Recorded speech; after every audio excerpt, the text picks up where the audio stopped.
Classical music is vibrant, alive, and ever changing. It's then and it's now. It's filled with the creativity and spirit of artists from all backgrounds and experiences. And it's as much in Carol Okoye's Uba's dance as it is Beethoven's Fifth. Noteworthy Stories by WDAV Classical Public Radio celebrate the rich diversity of classical music's past, present, and future, and they're hosted by me, Loki Karuna. Check out this week's Noteworthy Artists and catch up on past episodes at noteworthyclassical.org.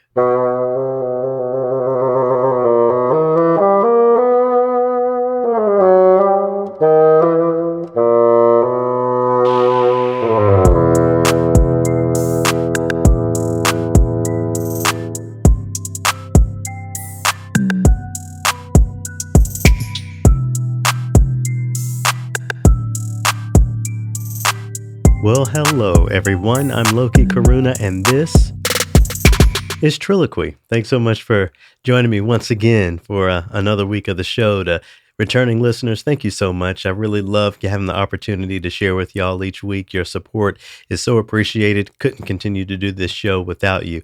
For new listeners, TRILLOQUY is a show that takes the idea of classical music and expands it to include more aesthetics, more stories, more dialogues, all in the name of decolonizing classical music. For more information on the show, to check out past opuses, and to contribute, visit the website, TRILLOQUY.org.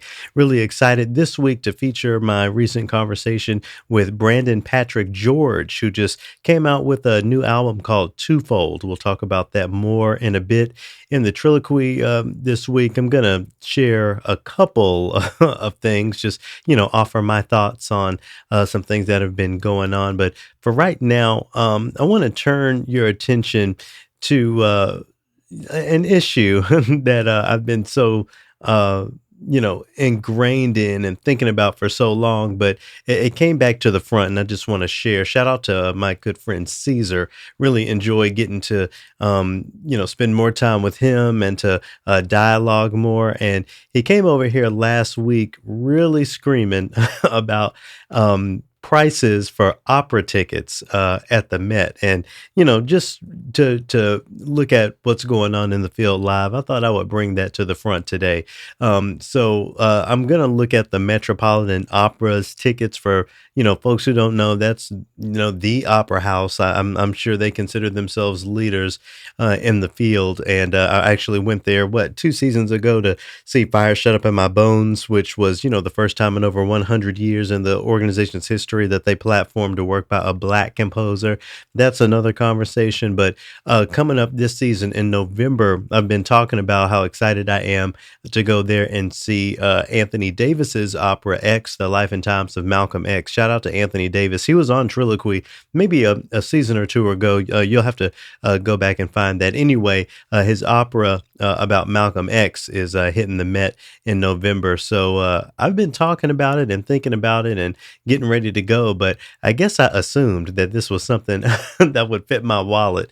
So we're going to look at tickets here and see what we're talking about. So I'm going to start with opening night, and it looks like it's already selling pretty well. There aren't a whole bunch of center section or orchestra level seats left, but I'm seeing them, closest I can get, a little over $300, $330. Toward that back row in the on the first floor, we have some $140 tickets, and that's not so bad, I suppose. Or is it? Let's go up a couple levels. So we don't want to sit on the same row as the orchestra. We want to sit up a little bit and be able to see. I'm seeing tickets here, $355 for, some decent balcony seats, $275. I'm going to go all the way to the top to the nosebleeds. Caesar says this is 9 city blocks away. You actually need those binoculars if you want to see something back row. So it looks like the absolute cheap seats are at $57. So basically we're talking about $350 to about $57 for opera tickets. I don't know what your wallets are. I don't know what your situations are. I can, imagine, a $300 ticket being something that isn't that big of a deal to some people. For other people, it could be something that, they're really going to prioritize. So they have to save up for a month or two. And then there are folks for whom that's impossible, so there's no way for me to really make a judgment about the price of the tickets for this show. But, as someone who makes a decent amount of money, if I'm spending through $350 for me, and let's say, I want Dell to come with me. So, that's $700 that I've forked out. We want to go ahead and make it a night since we have ridden the train downtown. So let's go out to dinner. That's another, $150 or so, if we have a drink or two. And then we want to have a drink afterwards, or maybe even have a drink during intermission at the Met. So we're talking about $1,000 for, my partner and I at the end of the day to have a night at the opera plus, dinner and all the accoutrement. That's something. That's not nothing. And I think we need to think about what it's going to take to reframe the way that organizations work to, not make, regular people like you and me, or maybe let me just speak for myself, regular people like me pay prices like that. On top of the fact, I'm sure I've talked about this on Triloquy before. If you buy a ticket to a show at the Met, you get on a list where they're going to call you for donations on top of all the money you spend. Now, I'm sure there's some people out there for whom it's nothing. $1,000 for a night out is what it is. And on top of all of that, sure, they write a check for a few $1,000s to the Met just to make sure that opera maintains. I'm grateful for those people, but that is not me. And look, if we want to go a level deeper, we're talking about, Malcolm X. We're really seeing black stories hit the stage for the first time in a generation. Yeah, hire the black musicians and platform the marginalized composers, the folks who we should have known for so long, the women composers. What is it worth if regular folks can't be there to cheer you on and celebrate your organization for the ways that you're broadening your scope? Now, I'm not saying that money is the only barrier here, because I'll be the last one to say black people are broke. My example all the time is that Beyonce sold out all across the country and around the world as much as she was charging for those tickets. So that's not the only issue, but I think that's something that has to be considered, and a conversation that I want to make sure doesn't fall too far into the background. I could go on many other websites. I could look at New York Phil tickets that I'm sure are looking crazy, go across the country and look at the LA Phil. But at the end of the day, this opera is something that I want to experience. It's something that I want to do. And now I gotta, I guess, I don't know, keep my heat and AC off for a month, or until then, so I can save the little shekels, all for the privilege of sitting next to someone who's going to tell me how much they love my braids. They may even just go ahead and put their hands in it without even asking. Anyway, bless. Let's get to the interview this week. So I'm speaking with Brandon Patrick George. He's the flutist of Imani Wins. He's actually a frequent player with the American Composers Orchestra, so it's really great for me to see him and dialogue with him during those. And look, he's that dude, as they say. I mean, just one of the leading flutists out here. So incredible to have a black man out here leading the way. One of many, really. Shout out to Adam. Shout out to Damari McGill. But one of and let me say a few more names: Ebony Thompson, Thomas, Valerie Coleman. It's some black people out here that play the flute. Okay, and I'm so glad to have been able to dialogue with one of them, Brandon Patrick George. He has a new album out. It's called Twofold, and it's a solo flute album. So it's music of women composers, marginalized composers, as well as some of the historic composers, but is unaccompanied. So a nice little listen. I've been checking it out myself, and hope that you will too. I'll actually share a little bit of Twofold after our interview, but I have to highlight my introduction to Brandon's playing. So y'all know me. Imani Wins is that group. I've been following them since I was in middle school. Just always been such a fan. Well, there's been some personnel changes over the years, and um, I remember watching a video, maybe it was a live stream that featured Imani Wins with their new players and their rendition of Mongo Santa Maria's Afro Blue, the arrangement by Valerie Coleman. Anyway, at the beginning of this, you're hearing the horn right now, but you'll hear Brandon come in with just this flute flourish that is just so clean and so crisp. Oh my gosh, incredible player, incredible person to dialogue with. Hope y'all enjoy my chat with Brandon Patrick George.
I was in the fourth grade, and my public school band program was having tryouts for the band. And these tryouts just simply involved coming into the band room, meeting one on one with the instructor, and simply trying to make a sound on any instrument. And in the case of the flute, it was the head joint. So I was given a head joint, and the teacher said blow. And I tried and I tried and I tried and I could not make a sound. And so he basically said, "Go home, kid. Try again next year." So I was rejected from the band program because I couldn't make a sound within 5 minutes. Wow. So fast forward to a year later, I was completely obsessed with the flute and trying to figure out this whole way of making a sound that every day walking to school for a year, I tried to practice this concept of how to form an embouchure that this teacher was trying to show me in 5 minutes. And so when I showed up the following year in fifth grade, I put the flute together and I made a sound right away. Wow, wow. Something that a lot of folks don't know about me. People know me as a bassoon player, but I actually started bassoon and flute at the same time. I only studied bassoon because where I went to school and where I was growing up, the flute was a girl instrument. So the band director wouldn't let me play the flute. He handed me a bassoon My instead. gosh. Oh my gosh. Is that still a narrative, or is that a narrative you've ever had to deal with? That's so interesting because, yes, when I was in elementary school, I was the only male playing the flute. Hmm. And it's very interesting because, as we know, historically speaking, in orchestras, it's been a lot of men playing the flute. Oh yeah. So it's very strange that in schools, particularly grade school, that we start to label instruments being masculine or feminine. But I didn't really mind it, and because I saw when I looked at TV and things like that, I saw lots of men playing the flute. So when you looked on TV, you saw these people playing the flute. Did your aspirations meet what you were seeing? Did you have plans instantly to join an orchestra? Did you want to be a music teacher? What was the plan? I didn't really have a plan when I picked up the flute. Um, I was, I guess, 10 years old. At this point, I didn't really have any hobbies except for like reading and, I don't know, watching TV, occasionally playing with my cousins on the weekends. But I wasn't into sports. I wasn't really into anything like that. So I just did not have like an outlet. And so my mother was just happy that I actually had something to do that got me out the house, that got me around others' children, and making music with them. But there was no plan. and I played for 2 years in my public school band program before I auditioned for the performing arts high school in my hometown of Dayton, Ohio. And it was there at when I got accepted to the arts high school, I was given a private lesson every week with someone from the Philharmonic. I had orchestra 2 or 3 times a week, in addition to all of my academic classes. And I was playing chamber music, and this was from age 12 in a public arts magnet school. So it was there that I was getting all this introduction to the classical music world. And it was there where the spark sort of, I had this aha moment where I did a competition, and it was the former principal flute of the Cincinnati Symphony who was adjudicating. And he told my mother, you know, this kid, he has something, and if he sticks with it, maybe he'll be able to make a living doing it. And my mother just did not have that kind of idea about Mhm. music or classical music, because I don't come from a musical family. But when she heard that, she was like, "Oh, it sounds like there's potential here." So she supported me. She got behind me right away, and that's where I started to make a plan. And my teacher started to put together plans on how to get me from my hometown off to conservatory.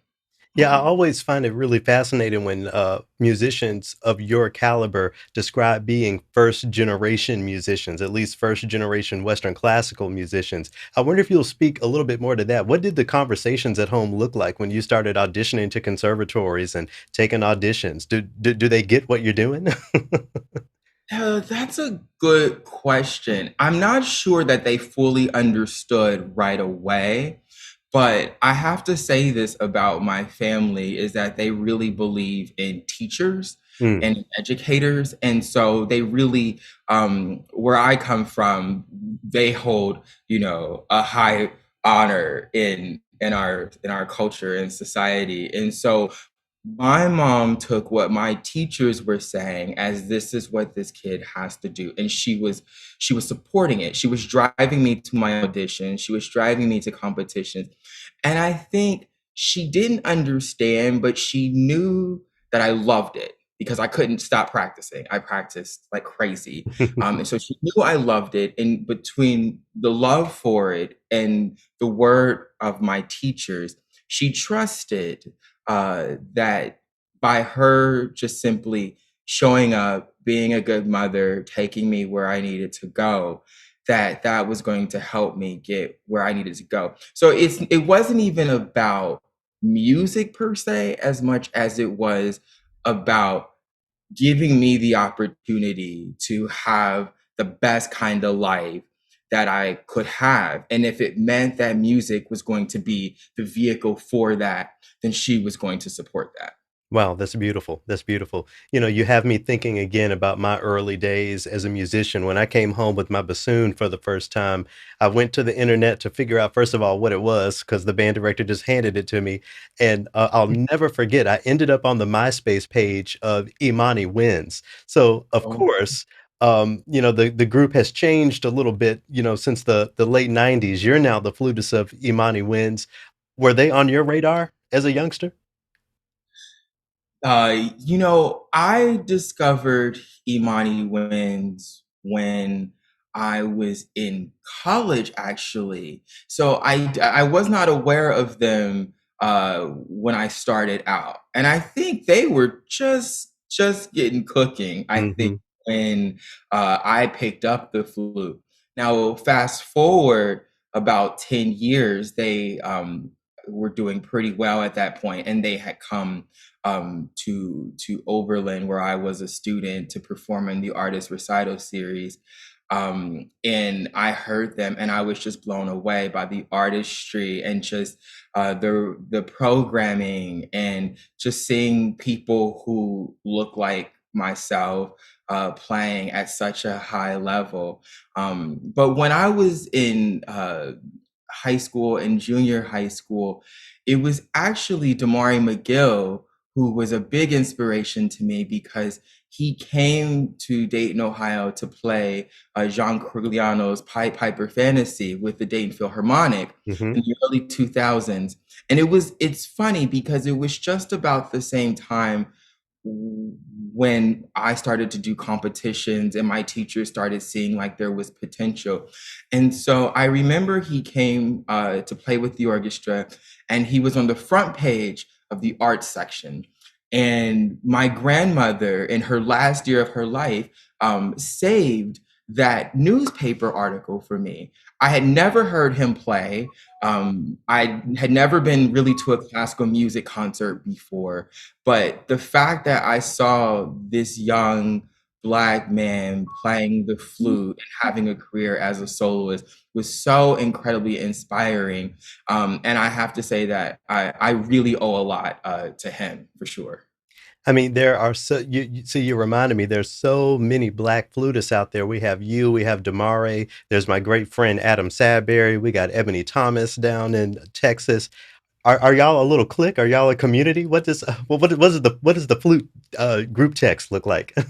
We all really it is like a little family. And I think for me, it's so exciting seeing us out there doing such interesting things, doing varied things in many different uh, worlds in the classical music world. And I really think that people like Damari really did a lot to show us what was possible. And so when you fast forward 10, 20 years after his career really took off, and the opportunity for him to really inspire the next generation, I think we are now seeing that fruit. That tree has bear fruit. And when you talk about the breadth of activities that are out there, I can't help but to think about you. I mean, you still do some orchestral playing, you're a soloist, you're a recording artist, you're now a member of Imani Winds. Do you have a favorite lane you like to play in, or is the multifaceted career something that you really do find inspiring and invigorating? Yeah, that's a great question. I always like to joke and say that I'm an only child. So there's something in me that probably just really likes playing solo and playing chamber music, honestly. Because even in Imani, we are all five soloists. We collaborate and we really come to a group sound and interpretation together. But the way we have to carry our individual lines, it's as a true soloist. So I really do love solo and chamber music playing. The orchestral stuff, it's a funny story. When I got out of school and I had gone to grad school at Manhattan School of Music, and I came to New York specifically because I wanted to do solo and chamber music work.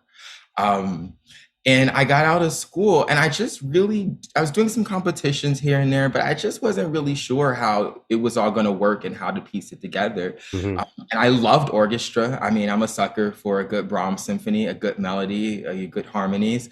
And I said, well, I don't really know how this whole solo thing is going to pan out. In New York is tough, so I'm just going to take some auditions, see what happens.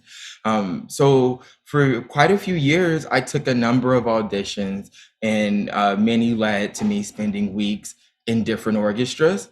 And so for about, I would say, 8 years prior to joining Imani Wins, outside of the handful of solo projects maybe that I did in New York, I was really just kind of living out of my suitcase, going all over the country, playing with different orchestras. Now, Imani takes up so much time. It is a full-time job. We tour, we're on the road hundreds of days out of the year. So it takes a lot of time. So I don't really have the flexibility. Sorry about that. I don't have the flexibility to take on too many other projects outside of solo because those projects can be more flexible. But yeah, I really, really love playing solo. I love that I get to bring my own personality and interpretation and character and passion and all that to the music in a way that I don't think I can do in an orchestra. You're so busy, they trying to email you now. See? And I'm gonna like force put like now, like right now, because I'm like, Let's stop this and do not disturb. So I do want to talk about your solo recordings before we get into Twofold. I wanted to ask about your previous recording for back in 2020. I took a look at the New York Times feature that surrounded it, and the headline was "A Flutist Steps into the Solo Spotlight." So, as a bassoonist, I took issue because I'm like, well, damn, the flutist always has the spotlight. What are they talking about stepping into the spotlight? Do, do you see the flute as an instrument that could benefit from more spotlight? Do people have a perspective on the flute that is incomplete, or what do you think of the role is of the solo flute in our music world these days?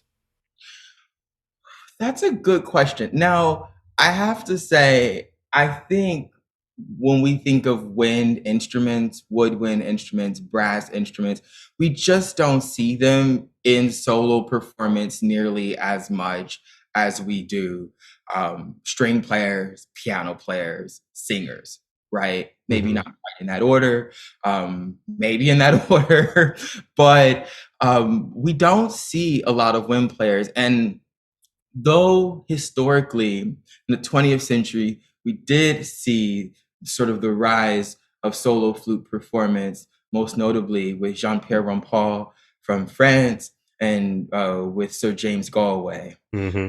Um, but then in the 21st century, I think in terms of recitals and solo performance, I think the emphasis became more on the flute and contemporary music because we have such amazing living composers and composers from the 20th century that just wrote amazing, amazing music for the flute, that we sort of started to see the rise of a lot of contemporary performance.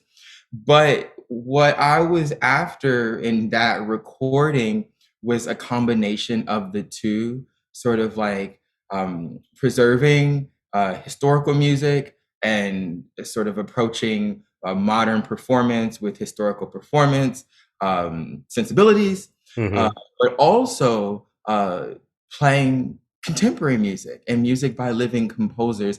And so I was after trying to blend those two things because I feel like I've always lived in both of those worlds.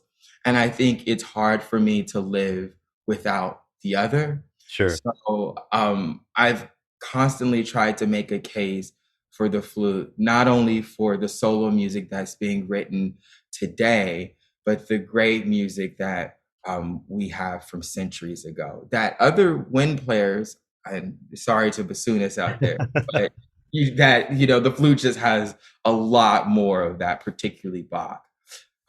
So I've always wanted to bring that music and pair it with newer music. Yeah, Vivaldi took very good care of us in his day, so we have our historical music as well. How many concertos did he write for the bassoon, actually? I think it's 36, if I'm remembering correctly. Wow. Yeah, one for Wow. every key plus some. That's incredible. Yeah, That's yeah. incredible. Yeah, I mean, and Imani wins. Our clarinetist Mark is sort of like my brother, and so he often pokes fun at both the clarinet and me as a flute player because he loves Bach, and they don't have any of that. The earliest thing really is Mozart. So we're always joking about that, or he's teasing me a bit. So. Yeah, and when folks check out Twofold, they'll see that, like your first album, there's Bach on it. Now, it is a different Bach, but I just wonder if you'll speak to, again, why that era specifically is so important to you, or maybe important for flute players to be familiar with. Yeah, I find the music, well, of J.S. Bach to be incredibly powerful, beautiful, complicated, difficult, timeless. It always challenges me, and I'm always looking to grow and to understand it on a new level. But to be quite honest, I'm more fascinated with the music of his son, C.P.E. Bach, because it tends to be a bit wild. It's wild in the characters. He wrote in this era where composers were really fascinated, sort of like the Rococo. So they're very fascinated with drama, Mhm. right? Not only elegance, but fire, really, just really fire, and bringing a whole array of emotions to music. So his music has always fascinated me. We have quite a number of flute concertos by C.P. Bach. But this piece, also in A minor, just like that of his father, for solo flute, is extremely dramatic. Lots of character changes all the time. Um, Crazy harmonic shifts. Like it just never goes completely where you think it's gonna go. And I like that. I like the drama. I mean, again, maybe it's like the only child in me, like a little bit of a diva, if you will. But I like that drama. I like the characters that he brings to the music. And it was a piece. It is a piece that I've lived with for many years.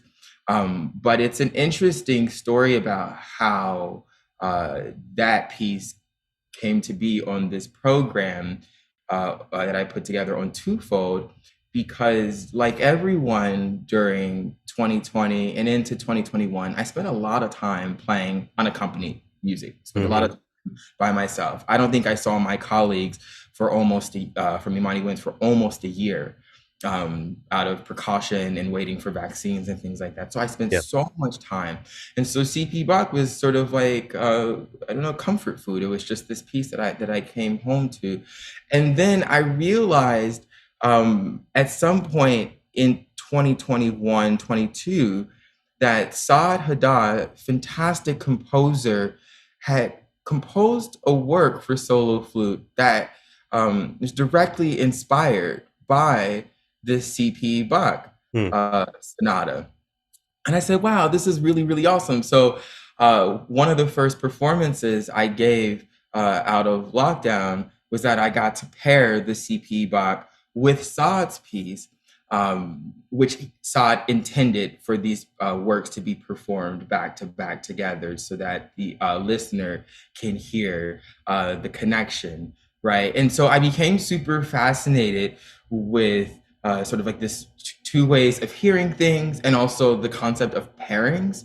So then I just went down a rabbit hole of other works and composers who really interest me, and created a whole series of pairings. So this album, Twofold, every work is paired with another one. Some are, 300, almost 300 years apart. Some are just a few decades apart. But yeah, so it was really this CP Bach sonata and Saad's composition inspired by it that inspired me to create this recital program that I recorded, Twofold. So beyond those 2 composers, how did you come to select, the other works that are on Twofold? So the other works on Twofold are Toru Takamitsu, Claude Debussy, Rena Ismail, Sean Okpepolo, and Ruth Crawford Seeger. And Ruth Crawford Seeger, I love her music, and I came to know her work notably through her quintet that she wrote, a Suite for Wind quintet that Imani has toured for many years. It's one of my favorite quintets that we play, and I just was always so fascinated by her story because she is from Ohio, was from Ohio, just like I am, and she was really on track to be this star composer. She received a Guggenheim Fellowship. She traveled to Europe. She entered competitions, won competitions. But then, as with many women composers throughout history, her career took a back seat to family life and to the work that she did with her husband, Charles Seeger, who was known for documenting folk music, American folk music, Mhm. and who happened to be the father of Pete Seeger. Right. And so I was really, really fascinated with her. And so after playing her quintet for the first time, I said, I have to find out, did she write anything for flute? And she did. She wrote this gem of a piece that I absolutely love. And she spent time in Chicago and lived there for many years. And so, and her language, the style in which she writes, is sort of what she called verse form. So it's very, it's like poetry in a way, but it also is like speech and like a dialogue. And so very often the flute seems like it's playing the role of two people in conversation with each other. And so I was very fascinated, like, oh, this woman, she lived in Chicago. She was exploring dialogue. And then Sean Opepolo, whose music I love, wrote, who's also based in Chicago, wrote a solo flute piece that's based on a painting of a older man who we believe is a grandfather, African American grandfather, with his grandchild. Hmm. And Sean imagined a conversation between this grandfather and the grandchild, and wrote a gorgeous 8, almost 10-minute long composition for solo flute. And I said, wow, Ruth Crawford Seeger and Sean Okapolo. That's my next pairing. And then I had Toru Takamitsu, who, though was from Japan, was very, very influenced by Western classical music, most notably French music. Hmm. And so I thought about Debussy and sort of Impressionism that influenced Takamitsu. And so I said, I should pair the Takamitsu with the Debussy. But with Takamitsu, he was someone who was very interested in blending sounds from the East with the West, using Western instruments in a way that sounded like music and instruments that he heard in his native country of Japan. And so I was very much so thinking about a dear friend of Imani Wynn's, Rena Ismail, who wrote us a gorgeous quintet that we play all the time. I've been in the group almost 5 years now, and I don't think there's a season that's gone by that we've not played this work because she just really knocked the ball out the park with it. But Rena's music blends both her American Western classical training with the Hindustani tradition, which is something that she came to a bit later in life, actually after she completed her formal training at Juilliard and Yale. And I said, wow, she blends these two sound worlds of the East and West so beautifully. She incorporates the scales from Hindustani music, these rags that are so gorgeous. And this piece, Zinfandel, you might know, was first a bassoon piece. It was Indeed. actually first a bassoon piece. And she gave it a whole new life, creating a version for flute. But I spoke to Rena about this, and she said that this work, Zinfandel, actually for her represents the very beginning of her journey into exploring Hindustani music and that tradition, in which she started to incorporate rags into her music. So I was so happy that I got to bring a work of Rena's to this album, and to be able to pair her these two gorgeous composers and gorgeous works, one by Rena Ismail and one with Takamitsu. And you're really outlining one of the things I love so much about new music while I've dedicated my life to making sure that it survives is that it's not just the music, it's personalities, it's shared experiences and stories. You know, I had dinner with Rena a few months back when she had a premiere with the South Dakota Symphony. Of course, Shauna Pebolo is a longtime friend, someone who I've been following for a long time.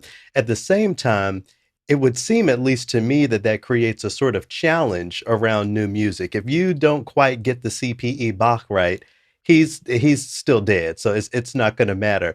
If something goes wrong with Sean's piece, somebody's going to text him. You know, does does focusing so much on new music create those sorts of challenges from your perspective? I think it creates challenges and also opportunities, Mm, honestly, because um, for me, what I love about new music is that the composer is here. that we get to ask them questions. For me, with early music, I've spent so much time reading text and trying to understand and decipher manuscripts and understand exactly what composers were after, because we don't have any recordings. So it's like really trying to use text to get into that world and understand. So everyone can have an opinion about this music because the composer isn't here and everyone does it differently. But with living composers, what I love so much is the collaboration.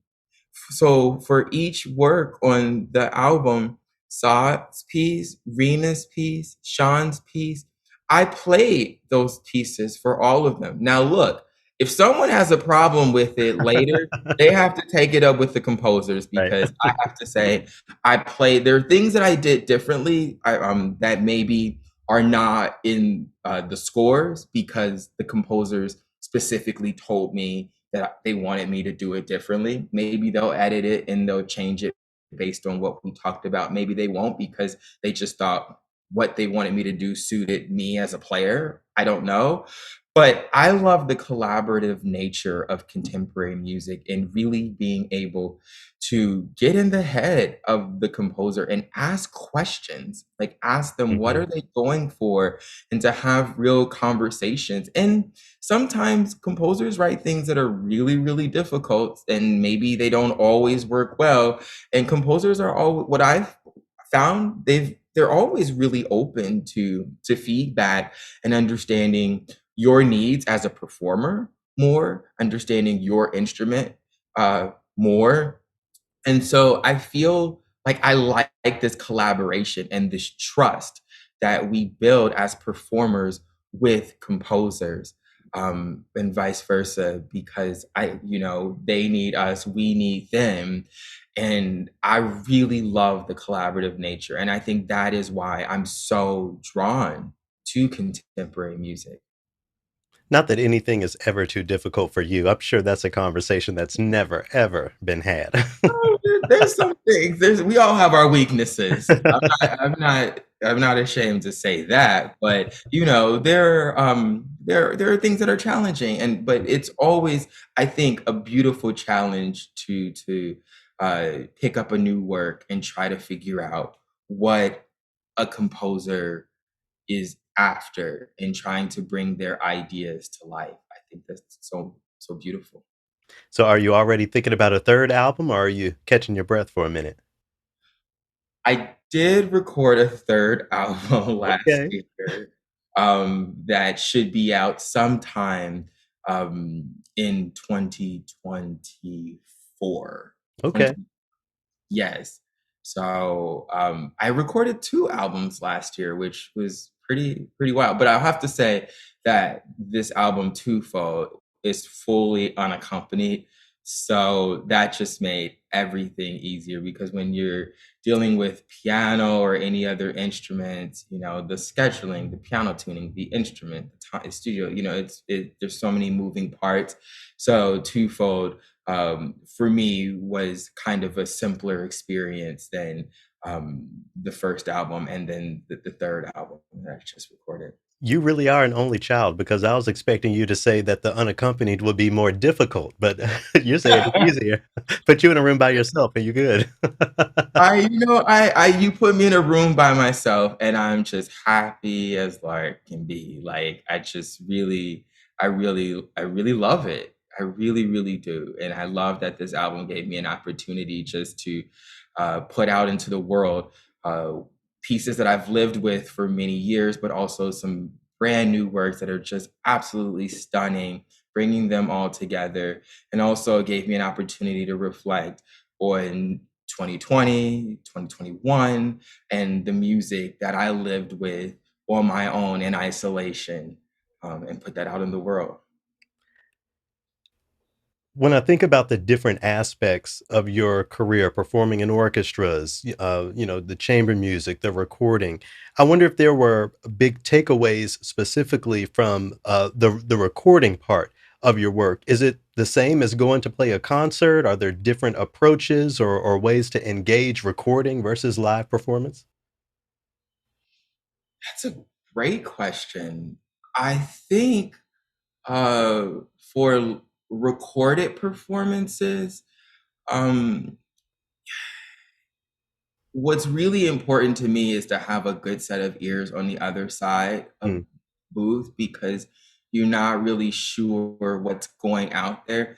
I think live performance is interesting and in some ways easier because if you're playing in a great concert hall with a great acoustic, you can kind of hear the sound go out and hear the sound come back and more or less have a sense of what's going out there. mhm, Not always, but generally. When you're put into a studio that doesn't really have any acoustic, really, and everything kind of sounds weird and feels strange, it's really good to have someone that can help you hear things.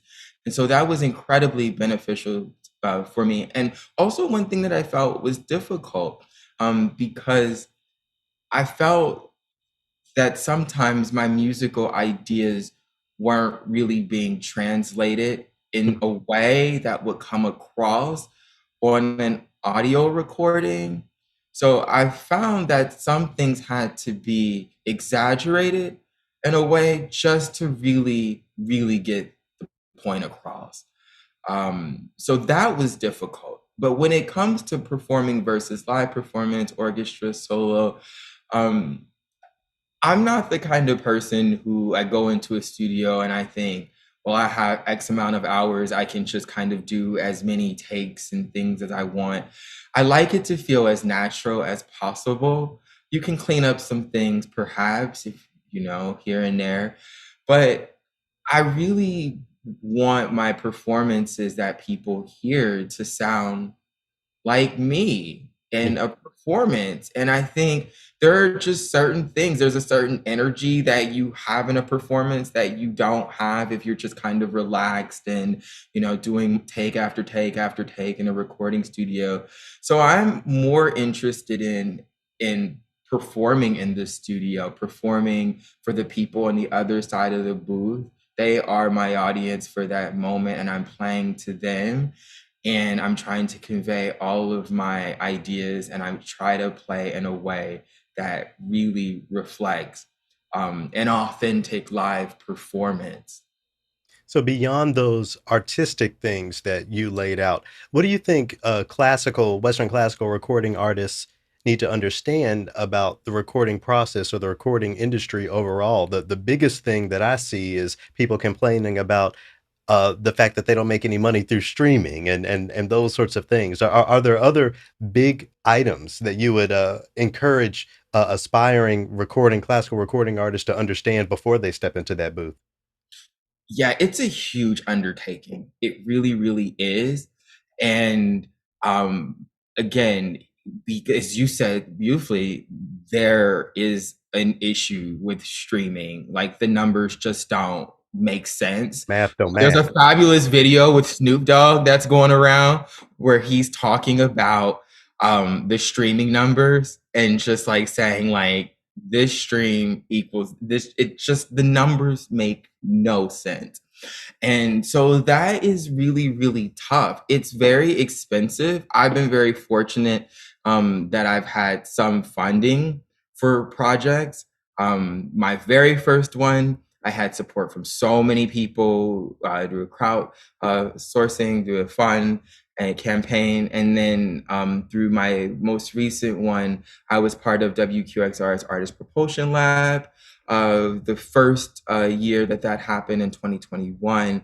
And so the support of WQXR also helped make possible Twofold. So it's a huge undertaking. And I like to tell people to really think about the why you want to record because it can't be because you want to like make a lot of money out of it. That's just not the way the industry is structured anymore. So you really have to think, is it what is it that you have to say? How is it that you want to say it? And then try to do that. But then the other thing is, aside from artistic, what I'm really I'm not ashamed to do is to ask for help in areas of the field that I know nothing about. Mm. So I surround myself with people who are not performers. I have friends who have worked in the record industry for record labels. I have friends who have worked as publicists. I have friends who have worked in programming, in artistic programming and things like that. So I have a whole circle of people around me who help me talk through things, advise me, um, give me not only their friendship, but their time and resources. And I think that is really, really important because as performers, we don't learn about this stuff. We simply learn about music, how to perform it, to execute it. And that's, I mean, in a way, it may be to think about it, but that's kind of the extent of it.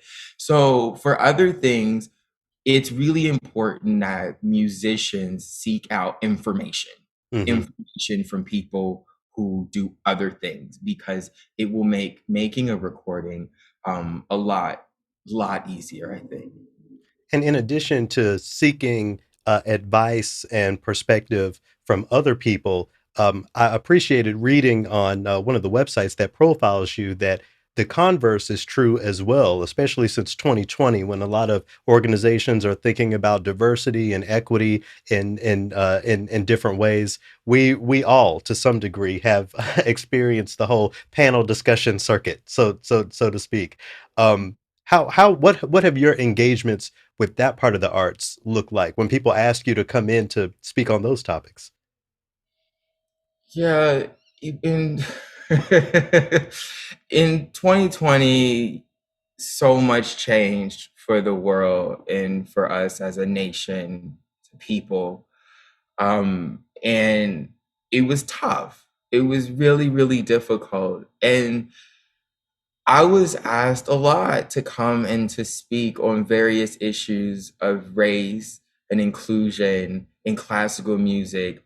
And very early on, I really appreciated that people wanted just to hear like my voice and to hear what it was that I had to say in that moment, and that they could hopefully learn Mhm. from my experience.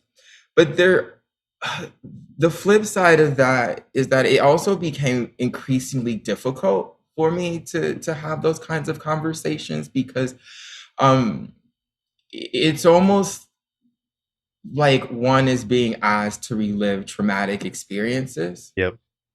And I just had to tell myself, I don't, and ask myself some tough questions and say, I love representing beautiful Black people, musicians, artists. I'm all about that. I love classical music, and in this complicated world that I live in. But what is it that I'm comfortable doing, and what is it that I'm uncomfortable doing? Mhm. And I'm not interested in speaking to people who just want to have me talk so that they can feel better about themselves and then to say that they've done the work. That does not interest me. It's very time consuming, and it's also very emotionally draining to Mhm. constantly have to relive the trauma of Blacks in this country, and as a Black man myself. So I kind of had to take a step back and say, I'll do what I can to support initiatives and to have conversations when I can. And I think that when I think it's going to be done in a very thoughtful and meaningful way. But I'm not just going to talk to people and talk at people so that they can say that they've done the work, because I don't think that that's doing the work. That's not Mhm. doing the work. And that's not what I want to be associated with. And so, uh, after 2020 and 2021 and 2022, I really started to think about ways in which I can make more of an impact, to offer myself to orchestras, to communities, to communities of color throughout this country, which led me to my new commissioning project, in which I'm commissioning new works by diverse composers from all across the spectrum, and writing music for communities, and going into communities, mentoring young people, all the things that are important to me: contemporary music, commissioning new works, mentorship, and also performance. And doing that and partnering with orchestras uh, to do what I think they were kind of after when we were having these conversations, but now it's more on my terms, Hmm. because it's a way that I feel is, I don't know, it's holistic in a way. And it's something that I've created, and it's something that allows me to share my life, my experiences, and my passion with communities in a much more meaningful way than just having a simple conversation that may or may not be recorded, and things may or may not change afterwards. Yep, yep. Dr. Martin Luther King Jr. famously asked that question, where do we go from here? But what I have found most useful for me is to frame it, where do I go from here? How can I uniquely impact what I want to impact? And it sounds like that you're doing just that in your own unique way. I'm trying. I'm trying. And I have to say that not only um, you know, does this project represent so much about me and as an artist and what I want to do and the impact that I want to make in the world. But the work that I do with Imani Wins is so powerful and has been and is probably one of the biggest inspirations in my life. And I say that because they were doing that kind of work years and years before anyone was having these conversations, at least 20 years before anyone was having these conversations. There was this little woodwind quintet from New York City that said, we want to show what is possible on these instruments. We want to represent our people, and we want the music that we play to represent not only one people, but all people and all people that we play for. And we want it to be an experience that is an inclusive experience. So I have to say that they have and continue to serve as an inspiration for me and the work that I do, not only with the group, but away from the group. Absolutely. I mean, again, circling back to what we talked about earlier, the first bassoonist I ever saw was a black woman with locks. You know, that is very significant, and that's been very significant for so many people. How can folks learn more about you, check out this album, and keep up with all of your other activities? Everyone can visit brandonpatrickgeorge.com to find out more about where I'll be and other projects. Uh, I'm on Facebook, I'm on Instagram. And regarding the album, speaking of all the conversation that we had about the music industry and recording, it will be available on streaming platforms. But if you really want to support artists, you should buy music, because that is a way that you really, really can support artists and all the work that they do and all the people who are involved in making those projects possible. So people can visit brandonpatrickgeorge.bandcamp.com if they want to actually purchase Twofold. Beautiful. Well, I wanted to close by circling all the way back around to the story that you told about not being able to make the sounds out of that flute. I'm sure you've had the opportunity to teach, advise, mentor many up and coming flute players. What do you do about that youngster who can't quite make a sound on that head joint? Ooh, for starters, I try to be very, very patient, because I thought it was, I look back and I think it was completely crazy that I was rejected from the band in fourth grade because I couldn't make a sound in 5 minutes. Mhm. I'm practicing this thing every day, 20 some years later, trying to get better than I was the day before, trying to do it day in and day out. It's a never ending journey.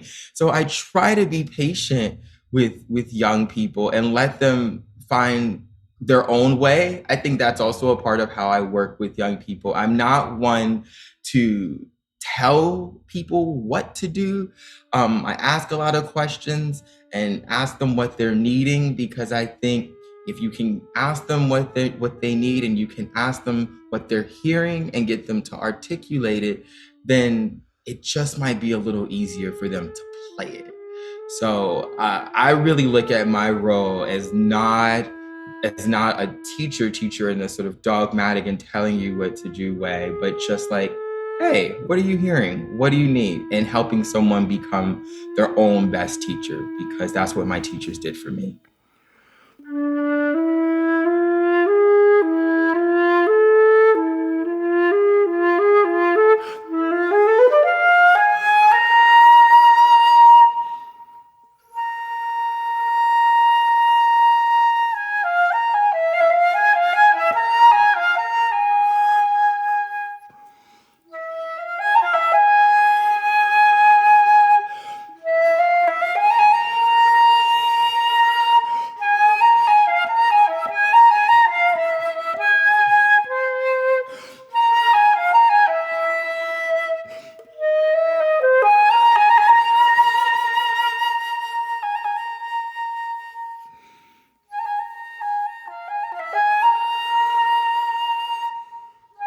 That one's called Zinfandel, a piece of music by Rena Esmail. Rena, I've said this on Twitter before. I'm going to repeat myself. I think Rena is my favorite living composer. Really just incredible music from such a creative mind, and performed so brilliantly there by Brandon Patrick George. Hope y'all will go check out Twofold. You can find more information about it on his website.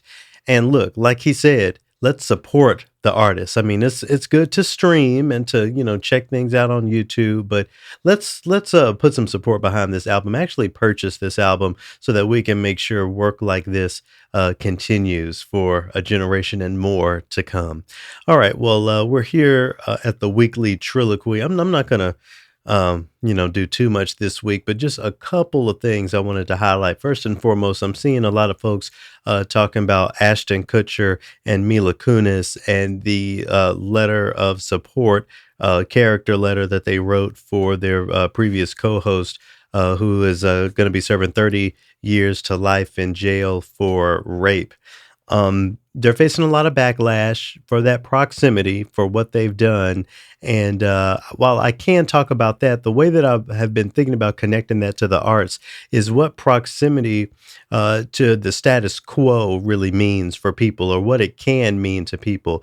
Being close, being associated with something makes you a part of that thing. So if your associations, artistically speaking, and I'm talking, let me just shoot straight here. I'm talking to the orchestral musicians. If your proximity to white supremacist programming, white dominant, European dominant programming is just a part of what you're doing day to day, and there's no pushback, there's no dialogue, there's no impact, there are no results, you're a part of that issue, just like Ashton and Mila are dealing with it right now. You know, as we continue to move forward, you're going to have to deal with it as well, because people are more and more people are challenging, more and more people are pushing. What side of history do you want to be on? I'm gonna leave it there, because I don't want to, as one of my great friends says, if the bullet hits you, it was meant for you. Okay, so let me move on. I wanted to continue on one of the things that I was talking about last week at the end, me going to this Buddhist conference, and, dealing with my ego and all of those things. So I've been on a journey. I've really been thinking about this a lot. And what I've come to is that there's something in me that prevents me from really appreciating, even liking authority. The reality is, I don't like what authority is capable of the more I think about it, because I tap into, my Buddha nature, as we say, and just see individuals, but these systems, and what we see as the result of these systems is really the issue. And I've had to bring this to some recent news from down in Alabama. So I'll have the article linked in the description. But long story short, the police use tasers against a band director at a school performance in front of students. Now, the expectation is for us to not jump to conclusions. Those were the words of the superintendent who's waiting to get all of the materials, everything that happened before they make any sort of judgment. But at the end of the day, I know what band directors have done for me in my life, and I know what police officers have done me and to me during my life. The story is ridiculous. I don't see how there can be another side of the story when you're talking about an unarmed person being assaulted by the police in front of students. I think the story was they were shutting down the stadium after a football game.